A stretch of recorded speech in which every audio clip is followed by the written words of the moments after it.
Assalamualaikum warahmatullahi wabarakatuh. Bertemu lagi di channel Galeri Kreasi. Kali ini saya ingin membahas bagaimana caranya untuk membersihkan pusaka kita ya. Baik, dalam video sebelumnya sudah saya informasikan bahwasannya untuk kerisnya ini kan keris penyalang, yang mana saya dapatkan pertama kali itu di tahun saya pada bulan Ramadan, dan karena kesibukan belum sempat saya bersihkan sampai tibalah pada hari ini baru sempat saya bersihkan ya. Nah, untuk cara membersihkannya itu pertama sekali saya rendam dengan menggunakan air kelapa. Ini air kelapa, jadi saya rendam selama 24 jam. Dan kalau untuk karat-karat yang hanya menempel di permukaan itu, ketika kita sikat itu langsung luntur.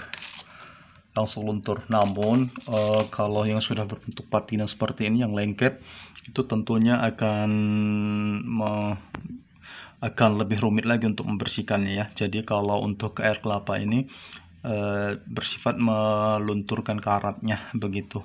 Tapi kalau untuk yang karat-karat menempel tebal seperti yang membandel, itu kita harus gosok ataupun dengan cara yang lebih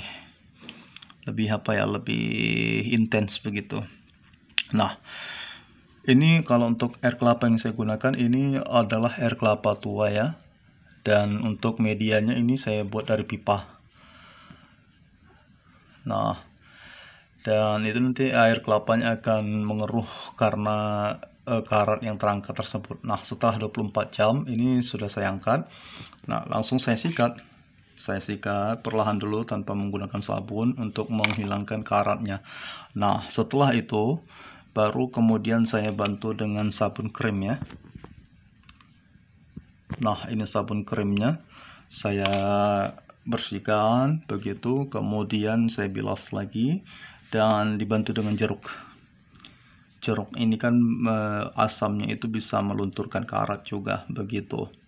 Nah, untuk air kelapa yang saya gunakan ini air kelapa tua, dan untuk air kelapa sendiri itu sifatnya lembut ya, dia tidak memakan bilah, berbeda dengan bahan kimia yang tentunya akan merusak bilah begitu.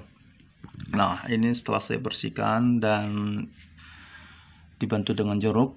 Nah, bagaimana dengan karat yang membandel, yang menempel? Apakah dia itu akan mudah untuk dibersihkan? Ada beberapa karat yang membandel itu sangat sulit dibersihkan ya. Nah, seperti ini.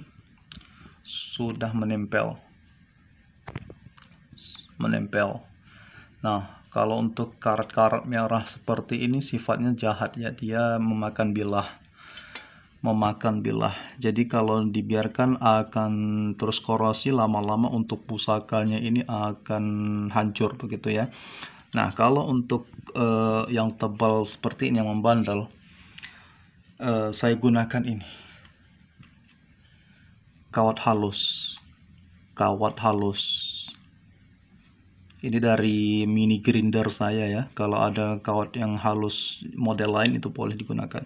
Jadi begini, ada beberapa orang berpendapat bahwasannya untuk membersihkan pusaka itu jangan menggunakan kawat karena itu akan mengakibatkan tergores pada bagian yang digosok, ada goresan-goresan. Nah, namun bagi saya pribadi ya, mungkin ada istilahnya cairan-cairan tertentu atau bahan-bahan tertentu yang bisa merontokkan karat yang membandel ini, yang menempel itu, yang sangat kuat menempel pada bilah. Tetapi yang saya informasikan bahwasannya kalau untuk bahan-bahan kimia ini saya masih ragu untuk menggunakannya begitu. Jadi memang ada beberapa orang yang mereka mengusahakan agar jangan sampai menggunakan kawat halus karena akan mengakibatkan tergores. Tapi kalau saya pribadi itu sebaiknya lebih baik kalau ada misalnya alat ataupun bahan yang bisa merontokkan karat yang bandel ini, itu ya tidak masalah. Kalau boleh pun, kalau teman-teman ada informasi boleh diketik di kolom komentar alat atau bahan apa yang bisa digunakan. Nah, kalau saya memilih mana yang lebih baik daripada untuk karatnya ini terus menempel dan tidak kita bersihkan, itu akan sangat berbahaya bagi bilah. Itu akan lama-lama korosi dan habis. Nah, seperti yang saya informasikan, mana yang lebih baik, ya saya bantu dengan membersihkannya dengan kawat halus begitu. Dengan kawat halus. Jadi ini sudah terangkat ya, tinggal sedikit lagi. Kalau untuk goresan sih daripada bilahnya hancur karena dimakan karat, lebih baik tergores walaupun sedikit ya, untuk menghilangkan mudarat atau bahaya yang lebih besar begitu. Jadi bagi saya sendiri sih, bagi saya pribadi tidak masalah. Nah, nanti ini akan saya lanjut dengan menggosok-gosokkan dengan jeruk ya. Kemudian setelah itu akan saya bilas dengan air yang bersih. Nah, kalau untuk ini kan sudah ada cipratan bekas dari cucian ini ya, atau pembersihan ini. Nanti akan saya bilas dengan air ini, tetapi untuk bilasan terakhir itu akan saya gunakan air bersih yang mengalir. Kemudian itu akan dikeringkan. Setelah dikeringkan, dipastikan kering, itu nanti akan saya minyaki. Dan kemudian akan disimpan kembali ke warangka atau sarungnya ya.